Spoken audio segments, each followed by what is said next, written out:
샬롬 샬롬 샬롬 샬롬 샬롬 샬롬 내니 두려워 말아라 나의 아들 나의 딸아 안심하라 샬롬 샬롬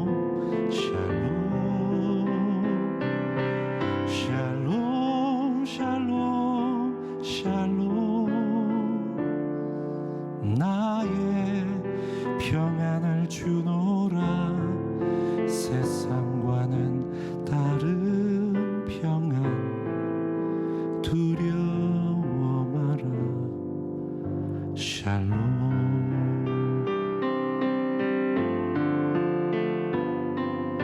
샬롬 샬롬 샬롬 샬롬 샬롬 샬롬 내니 두려워 말아라 나의 사랑 나의 이스라엘 안심하라 샬롬 샬롬 샬롬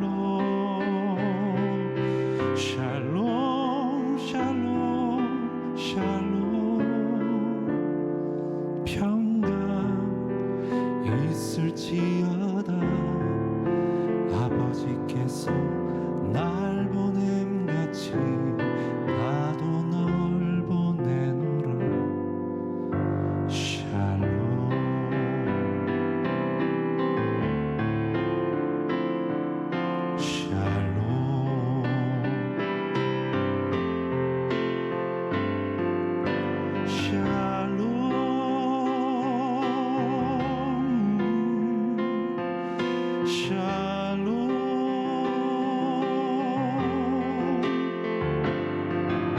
샬롬 하나님의 평안이 샬롬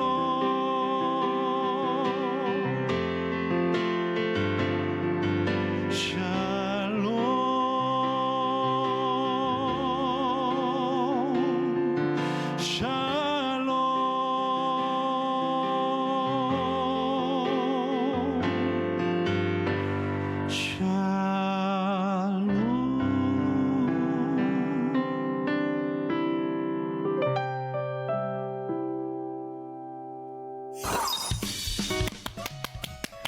안녕하세요. 힐링토크 회복의 정선입니다. 오늘 정말 은혜롭고 평화 속에서 인사를 드리게 된 것 같아요. 평소에는 조금 녹화 준비하느라 좀 긴장돼 있고 약간 어수선한 느낌인데 오늘은 마치 엉클어진 머리를 빗기듯이 아주 고운 머릿결로 인사를 드리게 된 것 같아요. 샬롬.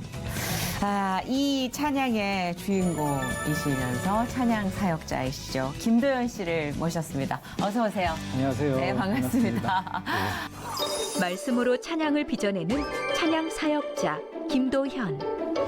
하나님을 깊이 묵상하면서 말할 수 없는 감동으로 한 앨범 한 앨범을 제작했던 김도현. 1집 하나이를 비롯 성령이 오셨네, 그 광야로 등으로 찬양의 이정표를 제시해왔다. 1990년대 주찬양 선교단을 거쳐 지금의 나비공장까지 하나님을 드러내기에 힘쓰고 다음 세대의 양성을 위해 온 마음을 다하는 김도현. 말씀 묵상을 통해 진정한 나를 찾는 김도현의 회복 스토리를 지금 공개합니다.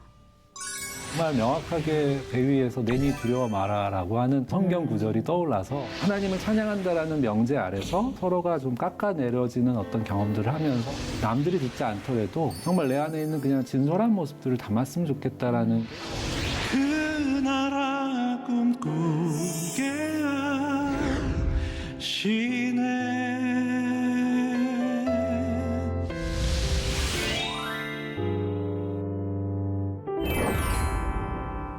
아, 감사해요, 일단. 예, 뭐 예. 저도 불러주셔서 감사합니다. 아, 일단 도끼를 빼주셨어요. 디톡스. 감정의 디톡스로 아, 출발을 그러신가요? 했습니다. 예. 그래서 이제 아까 우리 메인 작가 언니랑 이 찬양을 들으면서 이거 한 5번씩, 6번씩 돌려 들었으면 좋겠다. 계속 무한 반복해서 들으면 예, 좀 뭔가 정화가 될 것 같다는 느낌. 아주 좋은 곡입니다. 예, 워낙 극찬입니다. 예, 워낙 명곡이시라. 뭐 이 외에도 수많은 명곡들을 소개해드리겠지만 샬롬이라는 찬양. 예. 이 노래는 언제 만드신 거예요? 2010년에 만들었습니다. 아, 딱 11살 됐군요. 아, 그런가요? 2021년이니까. 그렇죠, 그렇죠. 예, 예. 아, 갑자기 제 나이를 11살이라고. 잊고 살아야죠. 곡으로 이제 가야죠. 예, 예. 2010년에 어떤 계기로 만들게 되신 거예요? 2010년에 뭐 짧게 얘기하자면 이스라엘 방문했을 때 거기서 갈릴리 호수 위에서 쉽게 얘기하면 음성을 듣고 만든 노래입니다. 예, 완벽하다.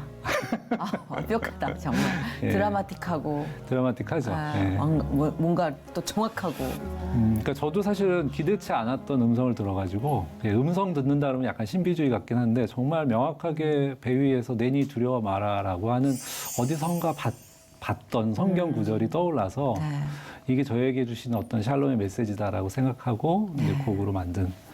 예. 이 곡 발표되면서 진짜 많은 분들이 피드백을 주셨을 것 같아요. 피드백이 사실 처음엔 안 좋았습니다. 아, 그래요? 예. 뭐, 왜요? 왜? 왜냐면 샬롬만 반복하다가 끝난다 그래서 뭔가 좀 더 구성을 요구해. 그렇죠. 예, 노래가 약간 분들에게는, 앞뒤가 없는 느낌이 들었고 또 하나는 제가 전작이 조금 약간 많이 유명했었기 때문에 네네. 기대했던 분들에게는 아하. 조금 왜 갑자기 샬롬의 이스라엘 막 이렇게 얘기가 나오니까 오. 저도 사실 발표해놓고 긴가민가 했던 노래가 사실 이 앨범의 전 대부분의 곡들이 다 저도 약간 자신이 없었고 그럴 수도 있었겠다. 예, 근데 저에게는 너무 명확한 메시지였기 때문에 네. 또 이렇게 발표할 수 있었던. 근데 정말 신기한 게 그렇게 단조로운데 예. 듣고 있으면 정말 수많은 이야기들이 와서 마음을 그런가요? 잠잠하게 해주는 것 같은 느낌. 예민하셔서 그런 것 같아요. 정세희 씨께서. 난 예민한 사람이었구나. 아니, 그러니까 영적으로도 예민하고 그러면. 그런가요? 예. 뭔가 소란스러운 게 다 가라앉는 느낌이라 아마도 그렇게 처음에 낯설어 하시던 분들도 계속 즐겨찾기로 해놓지 않았을까. 예. 네. 예. 왠지 이렇게 계속해서 반복해서 듣고 싶은 그 엄마 자장가 같으면서도 굉장히 희한하게 잠이 안 오는 자장가. 아, 그런가요? 하여튼 좋은 곡인 것 네, 같아요. 감사합니다. 그 전작이 어떤 거였어요? 성령이 오셨네라고 하는. 성령이 오셨네. 저희 어머니랑 만세하면서 계속 불렀던 그 노래 예, 주인공이시구나. 예, 예. 아, 근데 그 전작이 워낙에 또 이렇게 사람들의 뇌리에 깊이 박혀 있어서 네네. 그런지. 잠깐만, 그 전작은 언제 만드신 거예요? 그건 2006년에 나왔습니다. 아, 발표가. 그게 네. 그렇게밖에 안 됐구나. 네. 왠지 1990년대부터 있었던 그 거. 원래 이제 그 찬송가에 나오는 이 기쁜 소식을이라는 찬송가랑 오버랩이 돼서 네, 좀 사람들이 조금만 들려주실 수 있어요? 성령이 오셨네, 성령이 오셨네. 아, 이거구나. 그래, 지금 맞아, 부르신 맞아. 거, 아까 부르신 거는 이제 찬송가. 찬송가. 네. 겹치는구나. 약간 느낌이 비슷해서. 근데 맞아요. 이 노래는 그 청년팀에서 많이 했고 맞아요. 저는 권사님들 사이에서 이제 맞아요. 그래서 새롭게 제가 캐나다 에드먼튼이라는 데 갔는데 할머니 분께서 제가 그 노래 부르는 거 듣고 오셔가지고 네. 이 노래 만든 사람 왜 이렇게 젊냐고. 그러니까 그분도 저도 약간 이제 착각하신 네, 거죠. 착각했어요. 네. 아 근데 이렇게 옮겨가니까 진짜 네. 권사님들에서 청년부로 옮겨지는 그 유연한 그 흐름이 네. 기억이 났어요. 네. 이제. 근데 약간 느낌은 비슷합니다. 네, 저도 거기 영향을 받았기 때문에 네. 그 찬송가에서 약간 영감을 받아서 만든 네네. 찬양이기 때문에. 그렇죠. 비슷한데 플로우가 완전 다른. 좀 다르죠. 그렇죠. 네. 야, 찬양을 만드신 분들의 얘기를 들어보면 그 곡이 나올 때까지의 진짜 이 간증이 굉장히 많이 하나의 아이를 출산하듯 아, 뭐 저도 아이를 낳아본 적이 없어서. 출산이죠, 거의. 예. 이게 예. 작곡을 하고 뭔가 책을 쓰고 이런 일련의 창작 활동들이 사실 출산에 많이 비유가 되잖아요. 예, 맞습니다. 네. 예. 어떠세요? 이렇게 찬양 사역자로서 활동을 하실 거라고 어렸서부터 좀 확실하게 비전이 있으셨어요? 아니면 어떤 사건을 통해서 바뀌게 된 거예요? 사건이라기보다는 오히려 좀 약간 지금으로 얘기하자면 지금 제가 현재 시점에서 과거를 생각하면 제가 지금 나이도 좀 있고 현실을 파악하다 보니까 아마 다시 돌아가서 김도현 하지 마 이러고 싶은. 왜냐하면 그때 당시에는 신앙심이라고 하는 것 하나 그리고 내가 갖고 있는 어떤 재능을 하나님께 올려드리고 싶다라는 아주 단순한. 그리고 사실 당시에는 찬양 사역이라는 분야가 그렇게 특정하게 있지 않았어요. 그렇죠. 예, 그냥 그렇죠. 제가 들었던 몇몇 선배들의 노래를 듣고 아 나도 저런 노래 만들고 부르고 싶다. 근데 또 그런 얘기를 저희 부모님한테 했을 때 그렇게 뭐 이렇게 막아서거나 그거 하면 안 된다라고 말하지 않으시고 아, 다 기독교셨나요? 기독교이시긴 했는데 저희 부모님이 다 두 분 다 이제 초등학교 교사셨거든요. 근데 특히 저희 아버지 같은 경우는 그렇게 신앙심이 있으신 분은 아니었어요. 근데 저희 아버지 그냥 단순하게 네가 그걸로 먹고 살 수 있으면 해라 뭐 이렇게 하셨던. 그래서 저 장남이거든요. 아이고. 근데 왜 그러셨는지 모르겠어요. 먹고 사는 거 되게 중요한데. 그때 그냥 제가 중학교 때 성령 체험하고 예수님 인격적으로 만나면서 그래요? 그때 들었던 찬양이 너무 좋아서 그냥 어린 마음에 나는 이 일을 할 거다. 근데 정말 그렇게 됐어요. 근데 보통 그렇게 꿈이라는 게 그 시기에 좀 큰 임팩트를 받은 것들이 좀 결정을 져지는 경우가 있지 않나요? 꽤 그렇죠. 많죠. 그런데 네. 사실은 제가 철이 들면서 이거를 수정을 하거나 이럴 수도 있었을 텐데 그렇죠. 맞아요. 저는 그게 관건이죠. 예, 그냥 이거를 안 바꾸셨어. 하고 있더라고요. 어느 순간에 하고 있고 뭐 중간에 물론 제가 회의감도 있고 그러긴 했지만 돌아보면 하나님께서 그렇게 인도하지 않았나라고 할 수밖에 없는 그런 상황들이 대중가요에 대한 방향성은 안 가지고 계셨어요? 왜 없었겠습니까? 네, 예, 훨씬 더 노래가, 화려하고 네.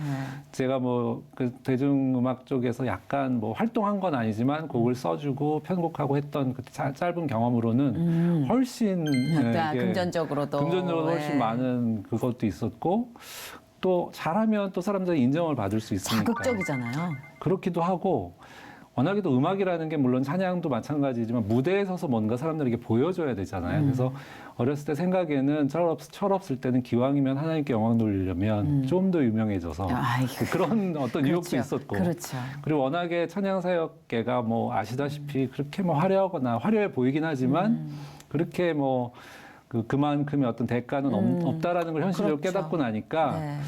생각을 좀 달리 해야겠다. 뭐 이런 생각을 했던 적도 있죠. 그럼 데뷔를 하셨던 거예요? 데뷔는 아니고요. 그냥 얼쩡거리다가 알짱거리다가 네. 활동을 하셨구나. 곡도 주시고 곡 작업을 하셨던 경험이 있으셨네요. 예, 있긴 한데 2000년대 초반이요?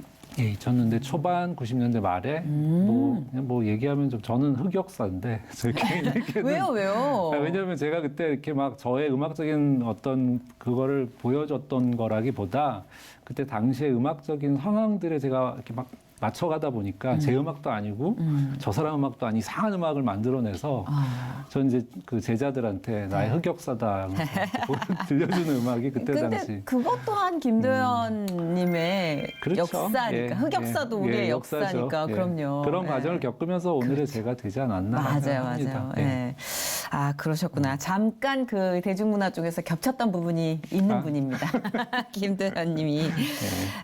그 찬양을 만드실 때 좀 그 전에 특별히 많은 기도와 그런 어떤 준비 과정? 왜냐하면 우리가 하나의 찬양곡이 나오는 것까지의 그 생각하는 거룩함의 기대치가 있어요. 이게 갑자기 밥 먹다가 잠깐만 이런 느낌일까? 아니면은 충분히 글쎄요. 기도하고 이렇게 좀 뭔가 하나님과의 교류를 통해 나오는 것일까? 그렇게 얘기하면 호기심. 좋겠죠. 네. 어때요, 김도현님은? 저는 글쎄 뭐 어떤 모멘텀에 하나님께서 부어주신 영감은 있지만 제가 뭐 매일매일 경건하게 사는 사람도 아니고 인간 그럴 순 없죠. 그렇죠. 그리고 그래도, 사실 저도 그러니까 음악하는 사람의 특성이라는 게 있잖아요. 그러니까 그 예술가들이 갖고 있는 예. 있잖아요. 예민함. 그 바이브가. 네. 근데 그런 부분들에서는 거의 동일한 것 같아요. 근데 단지 이제 아티스트들이 갖고 있는 그 예민함 때문에 네. 어떤 모멘텀을 딱 잡아서 이거를 자기의 어떤 신앙심하고 결합해서 만들어내는 거는 조금 다른 영역인 것 같아요. 그래서 거기에는 제가 평소에 봤던 말씀이라든가 뭐 기도 생활에는 이런 게 영향을 주지만 제가 뭐 상당히 홀리하게 사는 사람이라는 네. 어떤 그런 오해들이 좀 있어요. 네, 그러니까 좀- 이미지도 좀 약간. 네, 그렇습니다. 예. 근데 전혀 그러지 않고 되게 까칠하고, 뭐 까칠한 건 또 아는 분들도 아시더라고요. 음악하는 분들은 좀 까칠하시더라고요. 그래서 예. 뭐 제가 만든 노래들이 워낙에 이제 교회에서 좋아하시고 또 무대에 서서 저도 이렇게 그거를 전달할 때 약간의 그런 뭐 제가 연출하는 건 아니지만 거기에 몰입하다 보면 이제 그렇게 나오잖아요. 근데 그 모습만 보시고는 저 사람 되게 평소에도 네. 막 온화하고 네, 전혀 그러지 않습니다. 경건하고 그러시지 않을까라는 그렇게 살고 이미지. 싶습니다. 네, 살고 그 또한 싶습니다. 찬양 사역자분들이 네. 감내해야 되는 이미지겠군요. 그렇죠, 뭐 예. 기대치 예, 막 이런 거. 예. 그러시구나. 저는 잘 모르는데 이제 국내 찬양 사역이 아까 역사가 좀 짧다고 그러셨잖아요. 이게 주찬양 선교단 전과 후로 나뉜다고 해도 과언이 아닐 만큼 이 주찬양 선교단의 찬양들이 미치는 영향이 대단했다고 그러더라고요. 그러니까 사실 지금 일반 가요 씬에서도 네. 그 주찬양 선교단 그러니까 최덕신 씨가 만든 찬양에 영향을 받은 분들이 엄청나게 많아요. 그리고 사실 제가 주찬양 선교단 음악을 누구를 통해서 처음 들었냐면 네. 중학교 때 제 초등학교 동창생 중에 지금 활동하고 있는 친구가 김문정 감독이라고 그 뮤지컬. 네, 뮤지컬 예. 여기 나오셨었어요. 아, 그래요? 네, 뮤지컬 여기 네, 나왔어요? 네, 나오셨었어요. 그 친구가 이제 제 초등학교 동창인데. 비슷한 또래구나. 예, 맞아요. 아까부터 되게 내용이 겹친다 했더니 그런가요? 야, 그 또래에서 비슷하네요. 나올 수 예, 있는. 비슷하네요. 예. 예. 그래서 그 친구가 저한테 중학교 때 야, 이 음악 한번 들어봐 했던 게 주찬양 선교단의 1집이었어요. 오, 그러셨구나. 그래서 그때 그 음악으로 저는 너무 충격이었죠. 그러니까 그 전에 듣던 찬양은 솔직히 좀 촌스럽고 약간 기도원 영성. 이제 우리가 좀 그렇죠. 박자가 네. 예. 좀 약간 그 우리 어머님들에게 최적화된 박자. 그래서 저는 그때 당시에 듣던 노래들이 뭐 전인권 씨 들국화, 뭐 어떤 날, 뭐 시인과 촌장, 뭐 유재하 씨, 뭐 네. 이런 음악, 김현철 씨 이런 음악 듣다가 이제 그 주찬양 선교단의 음악은 뭐 그 정도의 세련됨은 아니지만 그래도 거기에 버금갈 정도의 어떤 뭔가가 있더라고요. 그래서 저 같은 경우에는 나도 이런 음악을 좀 만들고 싶다. 그러니까 부르고 싶다기보다 이런 노래 만들고 싶다. 저는 작곡을 해본 적이 없는데 이상하게 그걸 하고 싶더라고요. 들은 순간. 예. 그리고 또 그때 당시 들었던 미국에 있던 어떤 CCM 예, 그런 것들도 들으면서 전 너무 충격이었죠. 그럼 주찬양 선교단에 들어가신 게 몇 살 때셨어요? 제가 대학 입학하자마자 들었죠. 예. 되게 벅차셨겠다. 너무 좋았죠. 중학교 때 듣고 막 제가 그런 꿈 너무 꿨는데. 난 저런 사람처럼 되고 싶다 했을 때 그 사람이 바로 내 앞에 선배로 있으니까 너무너무 이게 흥분했고. 그곳에서 작업하면서는 네. 어떤 것들이 뭐 마음에 좀 많이 담겼을까요? 그때 당시에 작업은 솔직히 말하면 그냥 우선은 처음에 싱어로 시작했었고요. 네. 거기에 단장님, 지금 단장님이란 말이 좀 웃긴데 아무튼 리더로 계셨던 분이 워낙에 작곡을 잘하셔서 네. 그분이 저한테 특별하게였는지 모르지만 아무튼 제가 너무 관심이 있으니까 그분 작업실에 가서 제가 막 습작 노트도 보고 그 예, 정도예요. 예, 제가 하여튼간 그분 녹음할 때 옆에서 이렇게 어깨너머로 보면서 많이 습작도 하고 흉내도 내고 하면서 조금씩 시작했던 것 같아요, 작업들을. 그렇구나. 예. 근데 우리가 생각할 때 이 CCM 찬양 이 어떤 식으로든 성가를 쓰는 만들어내는 작업이잖아요. 예, 예. 그렇기 때문에 아까도 말씀하셨듯이 홀리하지 않다고 하셨으나 예, 예.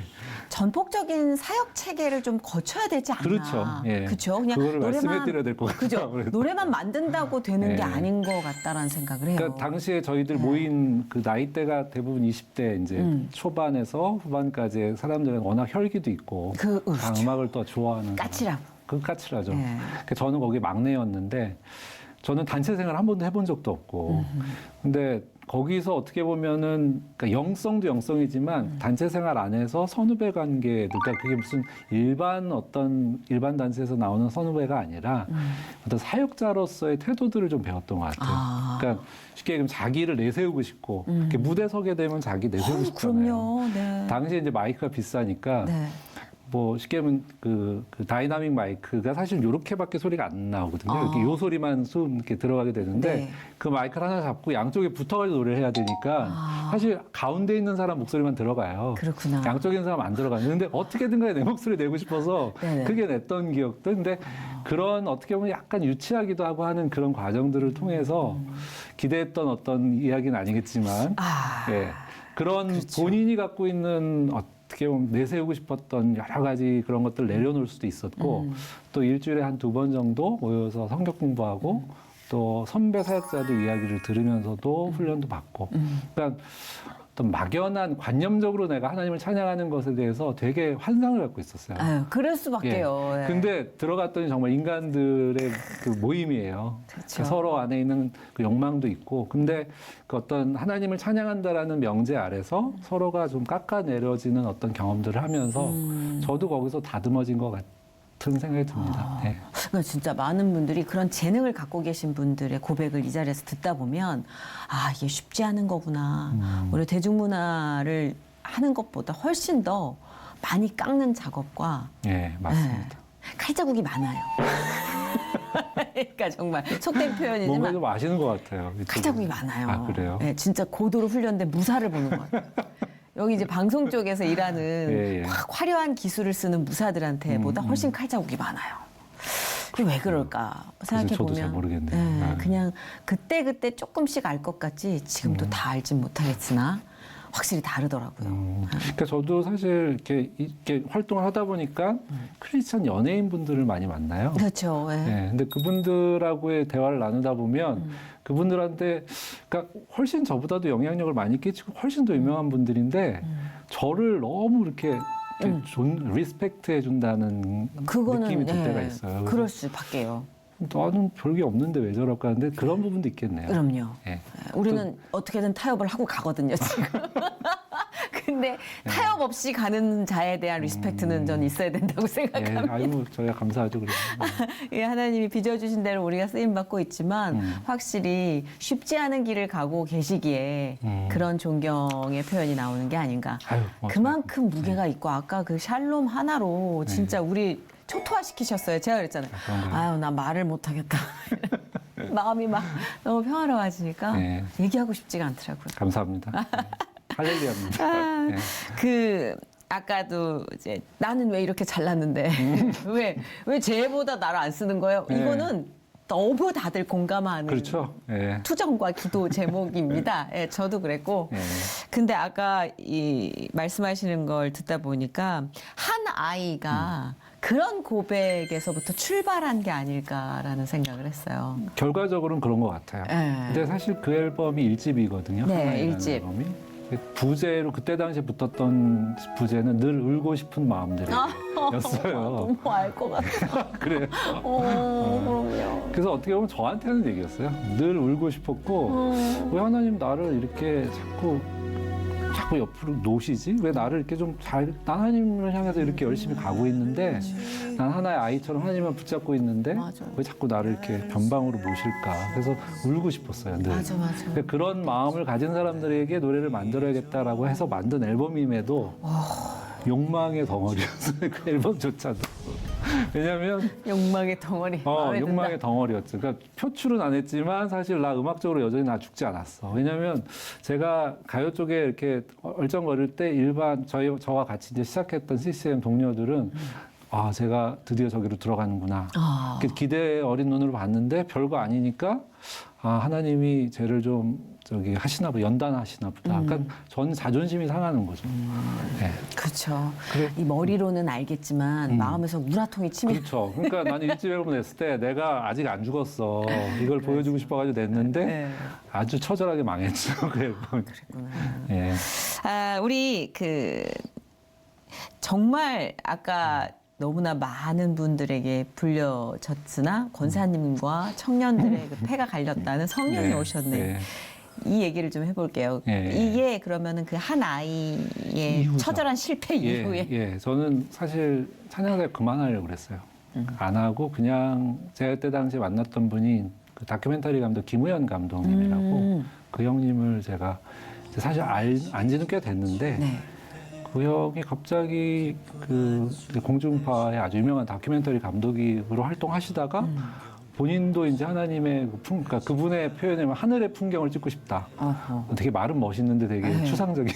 야, 네. 진짜 어떻게 감을 못 잡겠네. 아무튼 멋있긴 그 한데. 형님을 만나고 저도 사실은 여기서 막 떠돌다가 될 대로 되라 하는 그 시기에 형을 만났어요. 그래서 형님하고 만났을 때 형님이 저에게 보여줬던 한 영상이 있는데 그게 당시에는 그냥 주목을 받지 못했던 한 그 맨발로 이렇게 전도하는 노인네의 영상에서 노인분의 네. 지하철에서 어. 그게 후에는 이제 다큐멘터리로 이렇게 많은 사람들에게 알려진 맨발의 천사 최춘선이라는 그 영상이었어요. 가난한 자는 복이네. 책으로도 나오고. 근데 그게 아직 시중에 나오기 전에 약간 프로토타입의 약간 그런 영상을 제가 보고 너무 충격을 받았어요. 왜냐면 그 전에 제가 이렇게 추구했던 하나님 나라나 제가 삶은 말 그대로 아까 유명해져야 되고 영향력을 끼쳐야 되고 내 음악을 통해 사람들이 막 전율을 느껴야 되는데 그 영상에서 보여지는 그 할아버지의 모습은 정말 평소에 제가 거들떠도 안 보는 풍경이에요. 예, 근데 그 풍경에 형은 영상을 담아서 그걸 너무나 아름답게 담아내고 그 안에 있는 숨은 이야기들, 그 하나님의 이야기들 끄집어내는 걸 보면서 저는 정말 뒤통수를 그냥 이렇게 후려 맞는 것 같았어요. 김도현 정신 차려 이런 느낌. 그러면서 제 삶이 많이 바뀌었고 그때 만났던 이제 우연을 통해서 만났던 많은 사람들이 뭐 쉽게 얘기하면 그 밑바닥 인생들, 노숙자분들이라든가 이런 분들을 이제 만나게 됐어요. 그 형님이 워낙에 그런 풍경들만 찾아서 찍고 돌아다니다 보니까 저는 솔직히 처음에는 좀 충격이기도 했고 뭐 노숙자분들 만나보면 알겠지만 냄새가 나잖아요. 그러니까 저도 워낙 깔끔 떠는 스타일이니까 마음으로는 그렇게 와닿지는 않지만 그런 것들 계속 만나다 보니까 저를 하나님께서 이렇게 좀 빚으시더라고요. 그리고 내가 보고 있었던 시선들이 너무나 허망한 걸 보고 있었구나라는 거를 좀 경험케 하시면서 저를 좀 많이 하나님이 다듬으시고 예수님의 어떤 시선도 좀 보게 하시고 그러면서 많은 시각들이 바뀌니까 노래도 바뀌더라고요. 예전에 저의 노래는 내가 이런 코드를 누르고 이렇게 하면 너희들 이거 못하지 뭐 이런 거 있잖아요. 그리고 이런 거 하고 싶지 이런 걸 좀 표출하고 싶었는데 그때는 그 이후에는 제가 이렇게 하나님께서 만지시면서 남들이 듣지 않더라도 정말 내 안에 있는 그냥 진솔한 모습들을 담았으면 좋겠다라는 게 저의 변화였어요. 네. 너무 공감된다. 분야는 다른데 너무 공감돼. 왜냐하면 이 연예계 생활을 또 하셨고 음악 만드는 작업을 하다 보면 자꾸만 세련돼지고 싶고 그렇죠. 네. 고급스러워지고 싶고 네. 조금 단계를 더 업시키고 근데 거기에는 사실 하나님이 원하는 감정이 참 드물어요. 좀 더 촌스럽고 좀 더 투박하고 좀 더 낮은 수준이라고 생각하는 그러니까 전문가적인 그쵸. 시선에서 봤을 때 거기에 사실 하나님이 손대고 싶고 만지고 싶은 것들이 참 많이 있나 봐요. 그러니까 속된 말로 하나님 그건 너무 촌스러워요. 하나님 저건 좀 아닌 것 같아요. 내가 수준이. 해야 되겠어요. 저런 거 뭐 이런 거 있잖아요. 네. 그러니까 지금 말씀하시는 그 곳으로 보내셨을 때 보게 하시는 것. 이게 우리가 생각하는 그 흔히 말하는 고급스러움이라는 게 하나님이 생각하는 그 품격과 얼마나 맞물릴까. 하나도 맞물리는 게 없는 것 같아요. 그렇죠. 하나님 자체가 너무나 영화로우신데 우리가 만들어낸 영화로움을 가지고 하나님한테 자꾸 이거 좋아하시라고 영광 받으시라고 그러니까 하나님이 코웃음 치시는 것 같아요. 되게 찔려요. 일련의 과정들이 너무 겹쳐. 음악이 있다 없다 뿐이지 너무 겹쳐. 자, 그럼 이쯤에서 그런 어떤 일련의 과정을 통해서 만들어진 이야기 성령이 오셨네요. 그걸 좀 우리가 청해 들을 수 있을까요?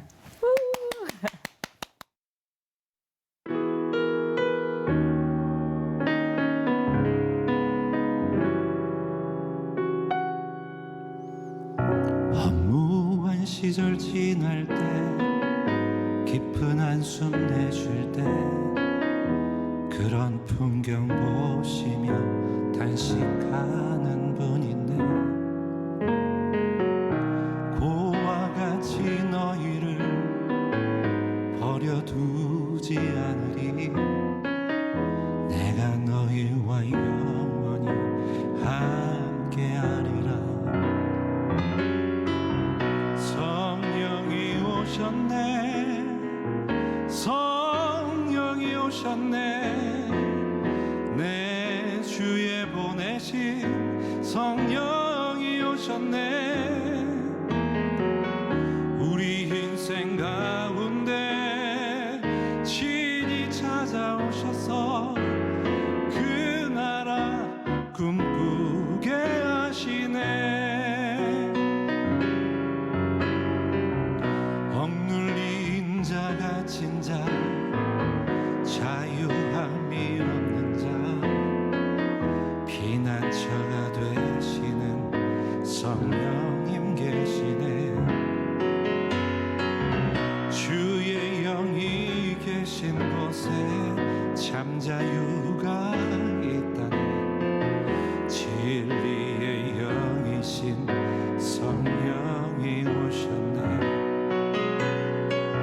성령이 오셨네. 성령이 오셨네.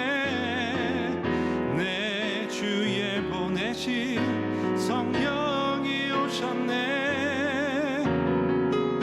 우리 인생 가운데 친히 찾아오셔서 그 나라 꿈꾸게 하시네. 성령이 오셨네. 성령이 오셨네. 내 주에 보내신 성령이 오셨네. 우리 인생 가운데 친히 찾아오셔서 그 나라 꿈꾸게 하시네. 그 나라 꿈꾸게 하시네. 그 나라 꿈꾸게 하시네.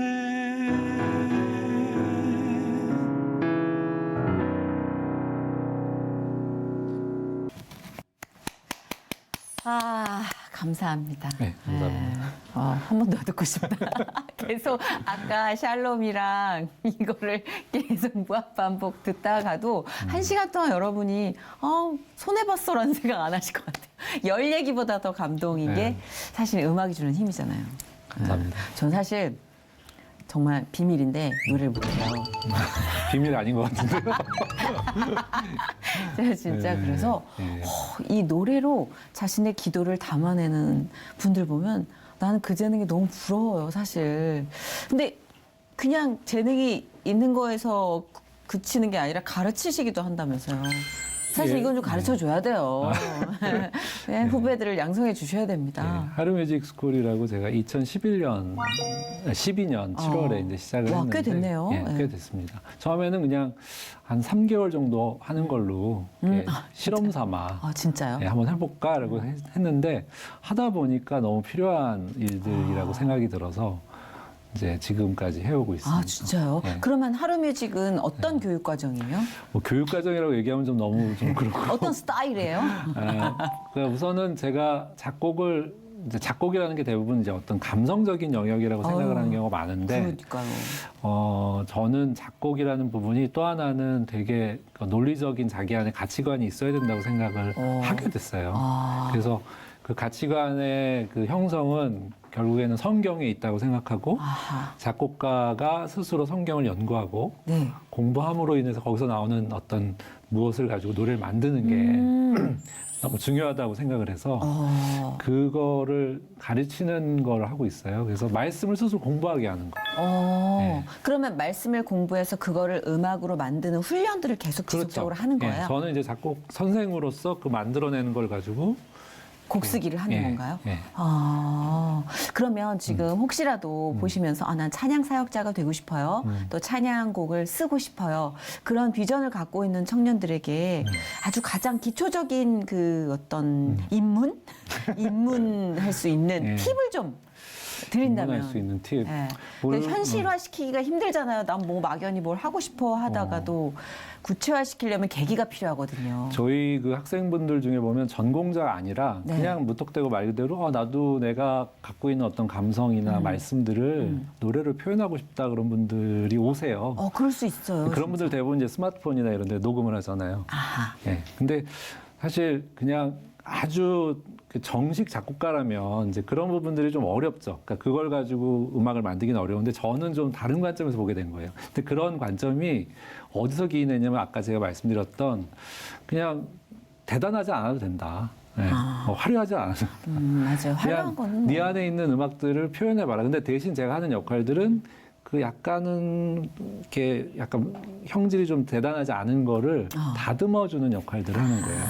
예, 그래서 그거를 그러니까 뭐 입문할 수 있는 과정이라고 얘기하면 뭐하지만 그럼 수시로 그냥 묵상하고 네, 그거 흥얼거리고, 습작하듯 네, 예, 녹음하고. 그냥 기록을 남기고 네. 이런 일련의 달리기 같은 훈련이 필요하다는 말씀이시죠. 뭐 그렇죠. 예, 쉽게 우리는 얘기해 왜, 주셨네. 예, 작곡가들한테 기대할 네, 때 왜 아까 막 홀리하지 않냐 막 이런 얘기를 했던 이유도 나름의 이미지가 있거든요. 네. 뭔가 갑자기 영감님이 오셔가지고 지금 써야 되고 밤을 새고 막 작곡을 해나가는 이런 게 아니라 꾸준한 훈련. 그러니까 결국에는 뭐 연기라든가 이런 부분도 마찬가지잖아요. 이렇게 그럼요. 본인을 표현하는 건데 거기에 이제 필요한 어떤 테크닉은 배울 수 있죠. 그렇죠. 예, 그러나 네. 본인 안에 감성이 있어야 되기 때문에 그래서 뭐 평소에 자기가 갖고 있었던 어떤 생각이나 멜로디나 이런 거를 녹음해서 아하. 그거를 계속 이렇게 습작처럼 만들어감으로 인해서 그게 좀 만들어지지 않나. 저는 이제 그걸 계속 제시합니다. 글 쓰는 행위랑 비슷하군요. 뭐 그럴 수 있죠. 네. 예. 계속 글 쓰는 예. 행위도 훈련이 그러니까 필요하듯이. 본인이 어떤 생각을 하고 있고 어떤 얘기를 하고 싶은지를 계속 기록해 놓는 게 작곡의 시작이라고 저는 생각해요. 예. 그 하시는 일이 굉장히 많으신 것 같은 게 또 뭘 네. 또 운영을 하시는 나비 공장이라고. 공장 운영하세요. 어떤 공장? 나비 공장 어떤 공장입니까? 나비 공장은 그 공간 이름이고요. 네. 나비 공장 뜻이 뭐냐면 나비는 히브리어로 이제 선지자라는 뜻이고요. 공장은 사실 옛날 성경에 보면 그 대장장이를 공장이라고 표현되어 있어요. 그러니까 장인들을 얘기하는 아티산들을. 그래서 선지자이면서 어떤 아티스트인 사람들이 모이는 공간을 만들고 싶다라고 해서 나비 공장이라고. 아 그랬구나. 네, 공간. 전혀 몰랐어요. 나비 공장이라서 생산직 쪽 라인도 좀 갖고 계시나. 공장이 있으면 네. 참 생산력이 좋아지는데 뭐 뭘 만드시지? 막 이랬는데 그래서 거기서 공장이 뭐, 장인을 뜻하는 거구나. 예. 그래서 뭐 거기서 카페도 하고 아하. 공연도 하고 뭐 아카데미 한 어떤 그런 뭐 세미나도 열고 이제 이런 걸 하고 있습니다. 요즘 뭐 공연 예술을 하는 분들 많은 길이 막혀 있잖아요. 사실 예, 예. 코로나19 때문에 마찬가지 상황이실 텐데 그래도 이 시점에서 지금 뭐 뻗어 나가고 있는 콘텐츠가 있으시면 좀 소개를 해주세요. 우리는 어떻게 만날 수 있을까요? 그 저는 나비 공장을. 이제 오프라인으로 못 만나지만 요즘 이제 유튜브 아이고 역시 모든 사람들이 아는 유튜브 이름 예? 유튜브 제목 나비 공장입니다. 나비 공장. 이게 기억하기 쉽네요. 나비 예. 공장. 그래서 작년 초부터 시작을 했어요. 본격적으로는 네. 사실 만약에 그 역병이 아니었으면 아이고, 못했을 그러니까. 거예요. 어. 오히려 그것 때문에 제가 들어 앉아서 계속 뭔가를 올릴 수 있는 시간들이 되지 않아요. 그래서 저에게는 어떻게 보면 제가 무대 서는 걸 그렇게 좋아하지 않거든요. 그래서 오히려 저에게는 더 맞는 것 같아요. 예. 그래서 진짜 나비 공장에서 일어나고 있는 일도 궁금해지시면 많이 들어가 한번 보실 것 들어가서 같아요. 구독과 좋아요. 네, 구독과 좋아요. 알림 신청까지. 예, 그러면서 활동하고 있습니다. 저는 요즘. 그렇구나. 이 가수분들 그리고 만나야 되는 대면이 사실 도구인 분들은 발이 많이 묶여 있거든요. 그렇죠. 예. 근데 이렇게 오늘 나와주셔서 말씀하시는 걸 들어보면 하나님이 막아놓은 길이라고 생각했지만 나중에 지나보면 우리를 살리기 위한 공간을 확보해 놓으신 거라는 예, 맞습니다. 그런 게 비단 우리의 인생뿐일까. 네. 지금의 이 시기도 그렇지 않을까라는 생각을 하게 됩니다. 되게 지혜로우신 분 같아요. 제가요? 예, 정선 씨 보면. 입만 이렇게. 아니 그 말이 제가 이제 평소에도 제가 이렇게 가끔 뵙거든요. 예. 간증하는 것도 네. 뵙고. 진짜. 근데 와 저분은 그냥 일반 TV에서 보여지던 어떤 이미지와는 좀 다르게 예. 하나님을 만나고 또 그걸 표현하는 데서 너무 지혜로운. 아, 그런가요? 그런 생각이 들어서 지금도 오늘 이렇게 대화를 나누는데 제가 지금 산으로 가고 있다는 생각이 드는데 그걸 잡아가지고 너무 지혜롭게 얘기를 해주시니까 저도 많이 깨달음이 되네요. 어우, 예, 진짜입니다. 이 자리에 앉으셔야겠어요. 어쩜 이렇게 정리를 잘해주니. 아, 그리고 또 좀 요즘 흥얼거리는 찬양 혹시 있으시면 살짝만 들려주실 수 있을까요? 뭐 제가 만든 노래요. 만든 것도 좋고 네. 아닌 것도 무의식 중에 난 위로받고 싶을 때 혹은 힘들 때 지칠 때 이런 걸 좀. 이거는 갑자기 하시는 거라서 네, 제가 좀 맞습니다. 저는 건반이랑 뭐 기타 들고 오시면 그냥은 못 보내가지고 한 번은 제가 한번 할까요? 예, 그럼 너무 좋죠, 너무 그럴까요? 좋죠. 이거 서비스 타임. 그냥 이걸 그냥 할게요. 네네네. 예수는 나의 힘이요 예수는 나의 생명이라 예수는 나의 참 기쁨 참 소망 예수는 나의 꿈이라 예수는 나의 힘이요 예수는 생명이라 예수는 나의 참 기쁨 참 소망 예수는 나의 꿈이라.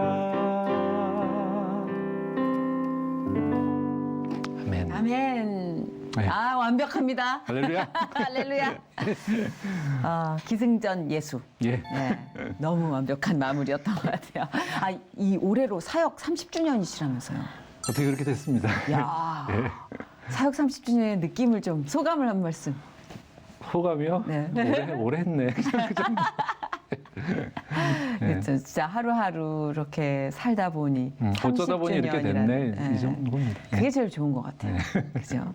뭐 거창한 의미 품을 수도 있겠지만 돌아서고 나니까 와 이만큼 왔네라는 삶이 앞으로도 이어지겠죠. 저는 사실 30주년 해가지고 작년에가 30주년이었어요, 정확하게는. 아, 작년. 예, 올해는 31주년인데. 벌써 31주년. 예, 근데 작년에 내려고 했던 음반이 하나 있어요. 네네. 그동안 제가 썼던 노래 10곡을 피아니스트 송영주 씨랑 해서 제 보컬로만 해서 앨범을 이제 올해 낼 것 같습니다. 예.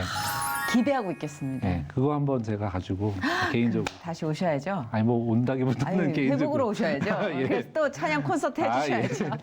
아니 근데 진짜 오늘 이 연주하시면서 노래 불러주셔서 뭐랄까 뭐 좀 엉켜 있는 것들이 좀 예수님 이름으로 빗질이 되는 느낌? 할렐루야입니다. 그냥 허투루 쓰여지는 하루가 없는 것 같다라는 생각을 맞습니다. 해요. 예. 네. 함께 해주셔서 감사하고 기도 제목 하나 우리 기도 제목이요? 예, 중보 또 여기 기도의 군단들이 계시니 뭐 단순합니다. 예전에 이거저거 미절고절 많았는데 그냥 하나님 나라 가는 날까지 정말 주님이 주신 사명 잘 감당할 수 있게 헛짓 안 하고 예, 아멘. 그렇게 갈 수 있게 좀 하나님 도와달라고 매력 기도하고 있는- 있습니다. 예. 그렇죠. 아주 매력 있는 헛짓이 많거든요. 넘어가지 않게 예, 기도하겠습니다. 감사합니다. 오늘 마지막 곡 뮤직비디오를 준비해봤습니다. 아 이런 구성 굉장히 입체적이지 않습니까? 그 광야로라는 제목의 뮤직비디오 감상하시면서 오늘 힐링 토크 회복 마치도록 하겠습니다. 감사합니다. 감사합니다. 네, 여러분 안녕히 계십시오.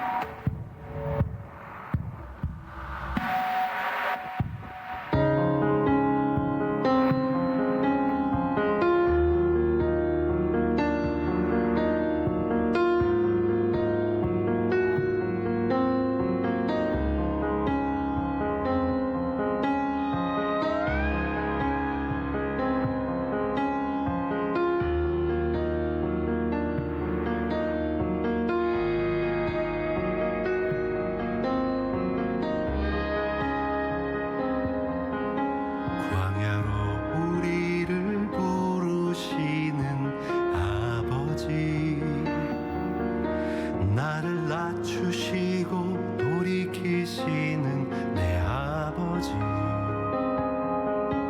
고단한 삶 억눌린 짐 모두 버리고 주의 임재로 부족함 없는 그 광야로 우릴 초대하시는 아버지, 친히 채우시고 먹이시는 내 아버지, 호위하시고 보호하시며 눈동자같이 날 지키시는 그 광야로, 화려한 세상을 나와 거칠은 광야로 오라, 허망한 자로 가득한 그곳에서 어서 나와 아버지 말씀 있는 곳, 아버지 얼굴 있는 곳, 온전히 주의 자녀 삼으시는 광야로